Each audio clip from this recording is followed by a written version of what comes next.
নমস্কার বন্ধুরা, বনলতার রান্নাঘরে তোমাদেরকে একটু আগে যে দেখিয়েছিলাম না, ডাল আর পোস্ত হয়েছে। তো তোমরা তো জানো বাঙালি মানে কি শুধু ডাল আর পোস্ততেই সীমাবদ্ধ থেকে যাবে, সেটা তো কখনোই না।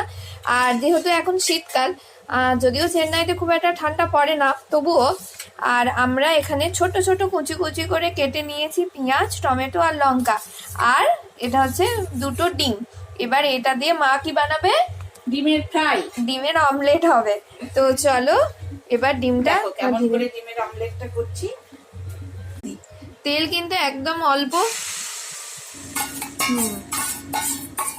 ডিমের অমলেট তৈরি হচ্ছে। কেন কি বেশি তেল দিলে না ভীষণ একটা তেলের মতো একটা গন্ধ বেরোয়। আর আমাদের সব রান্নাতেই তেল কমই হয়।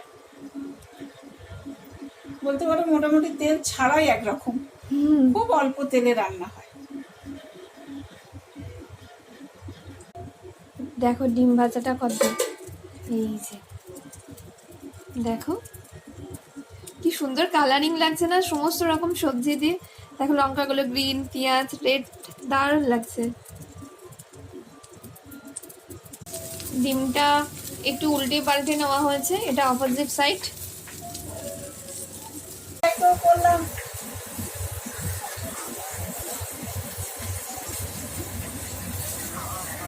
আর বন্ধুরা তখন তো দেখালাম যে অমলেট হয়েছে।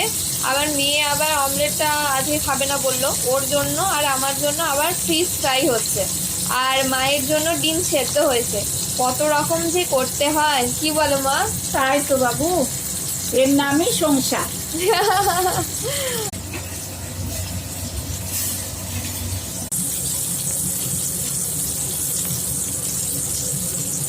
এই যে বন্ধুরা ফাইনালি আমাদের সমস্ত কমপ্লিট। এই যে ভাত, লঙ্কা, ডাল, পোস্ত, ডিম সেদ্ধ, মাছ ভাজা এবং ডিমের অমলেট, সবটা মিলিয়ে মিশিয়ে আজকের ডিনার রেডি।